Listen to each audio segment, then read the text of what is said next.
Welcome to Employing Differences, a conversation about exploring the collaborative space between individuals. I'm Paul Tevis. And I'm Karen Gimnig. If you're new to the show, each episode we start with a question and we see where it takes us. This week's question is, what does it take to disagree well? Do you want to start? What does it take to yeah, I mean, we started talking about this, and this originally was a little more complicated because we're like, disagree well, that's not particularly nuanced.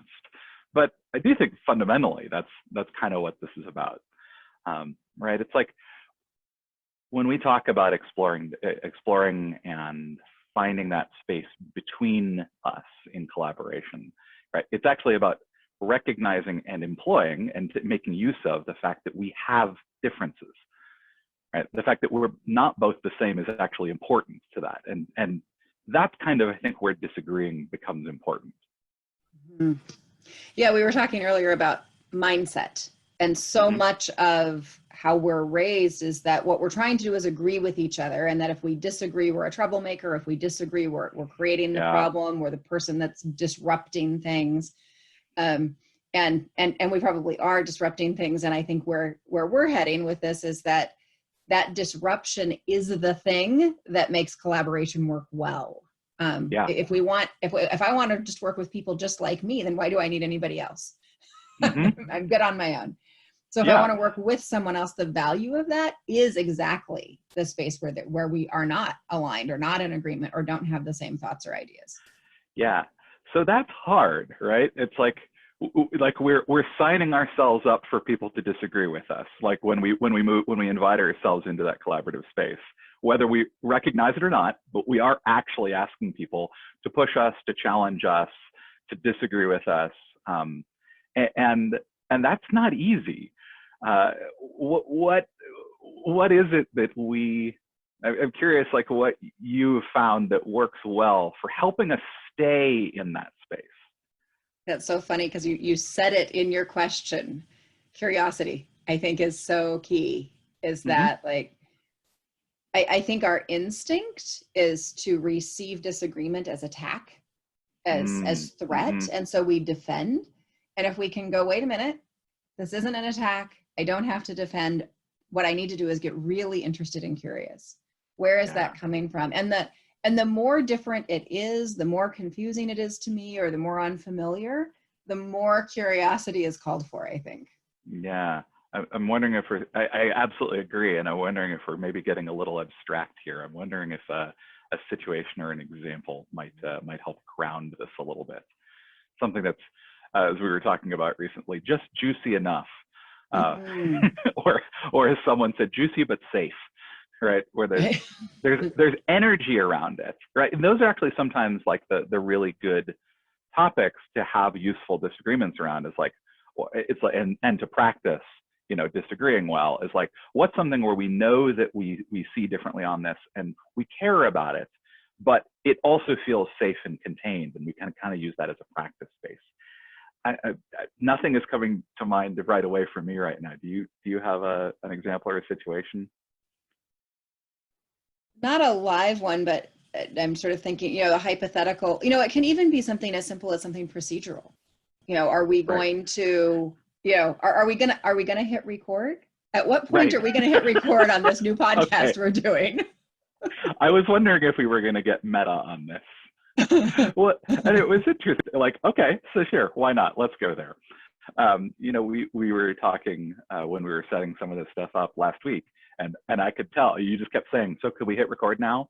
And I was noticing I was resisting that, right? And so I'm curious, like, what was that?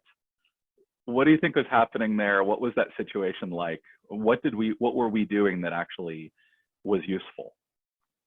Yeah, and I think the biggest thing is that each of us was saying aloud the thing we knew the other might disagree with. Which, right, that's one piece to be willing to say that. And we've developed enough safety between it. We did a fair bit of it, very intentional pre-work as we got to know each other and thought about how do we want to work together to develop that sense of safety. But it really has put us in a place where, even though it was a risky thing to say, maybe we just turn on record and start this thing, that I had the sense of safety to do it, and I was gutsy enough to do that. And then you Yeah. can talk about kind of how you responded to that. Yeah. So I want to point out that first thing you said, which is like we both were willing to say the thing that we thought the other person might disagree with. I think that's really key. I think that's one of the things about disagreeing well, is that we often don't say the thing that we think the other person might disagree with. And what's weird is sometimes we say the thing that we think the other person might disagree with, and we're wrong, right? That they agree with it. So I think that is a key thing in my experience with that. Yeah, and kind of to follow that, like my experience of that was just like, and again, this was part of like, we had created a container to sort of allow us to say what we were thinking, right? It wasn't, I was able to say not only the thing that I thought you would disagree with, but like what I needed to, because I was saying like, you know, I'm not yet comfortable to do this. Here are the things that I would need in order to be comfortable. And I think that was actually a really useful thing, because I was able to dig in and do the introspective work and say, why am I disagreeing with this course of action? What would it need to be like in order for me to agree with it? I was working with someone recently, and I've discovered that I'm a people pleaser, and I have difficulty saying no to stuff. And so I've been digging into a lot of like, what does it mean to say no, which is part of disagreeing, right? And why do I have difficulty saying no? And one of the routes into that that's been useful for me has been, what would it need to be like in order to say yes? Yeah. So what I'm hearing is that sort of internal curiosity too, of when I notice that I'm resisting or that I'm disagreeing or that I'm not comfortable with what's been said. Mm-hmm. I think, again, our cultural norm is to lash out, to defend against, to attack, right, to cut down, to question from that kind of space, or to judge. Yeah. And that what you did was to look back at yourself and go, why am I resisting this idea?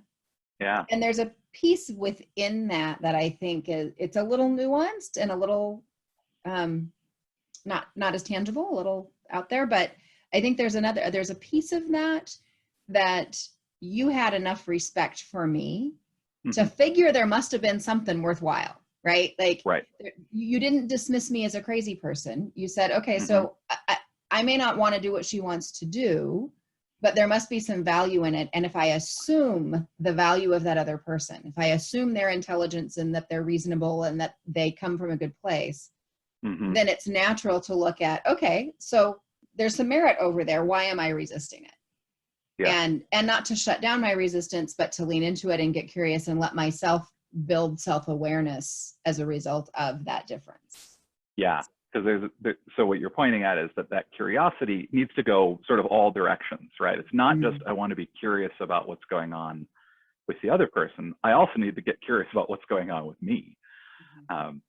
And I think I want to underline a thing that you either said or implied, which is that like, I also made the assumption, right, that you were asking for what you were asking for a reason, right? That for a legitimate, for a valid reason, right? And so I didn't want to just shut that down. I wanted us to be able to have a conversation about, okay, how can we both, given both of us want the things that our current strategy that we're pursuing doesn't seem to be compatible on, how do we surface that and kind of work with it?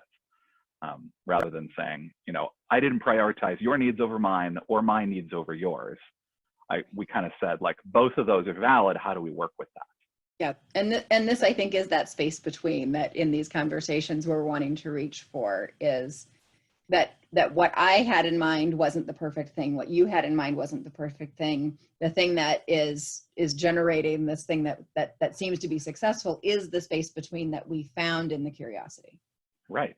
And the point of inviting ourselves into that collaborative space is trusting that what that comes up with is going to be more interesting, more dynamic, more exciting, more useful than what we would have come up with on our own. Yeah. So I think as we're nearing kind of the end of our time, the thing things that, and this is one of the things we want to do in these episodes, is to look at, so what are some really concrete things you can go out and do in the world? Mm-hmm. And so what I'm seeing is be willing to say the thing, like gather your courage and be willing to say the thing. Assume there's a reason, which will lead you to getting curious, and trust the space between. Yeah, I think all three of those are things that we don't do as often as might be useful for us for various reasons. I think that, and this is inevitably what happens in these shows, is you discover like, oh, this thing is a whole topic for a whole nother show.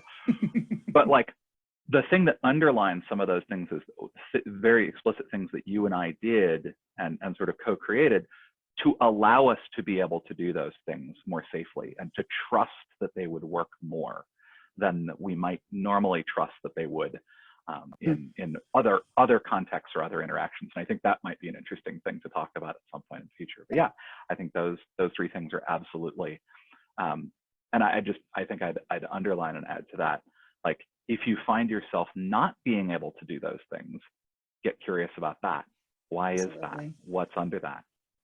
And I think a theme we're going to see through all of these threads is that these are things we grow into. It's not a switch you flip from I never did it to I always do it.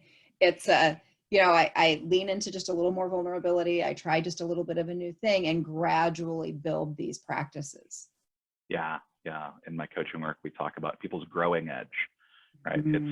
It's slowly moving forward, right? There's that space that's just kind of slowly expanding. It's not you're leaping all the way across to being a brand new person all at once. I think that's a great place to say that's going to do it for us today. And I'm Karen Gimnick. And I'm Paul Tevis. This has been Employing Differences.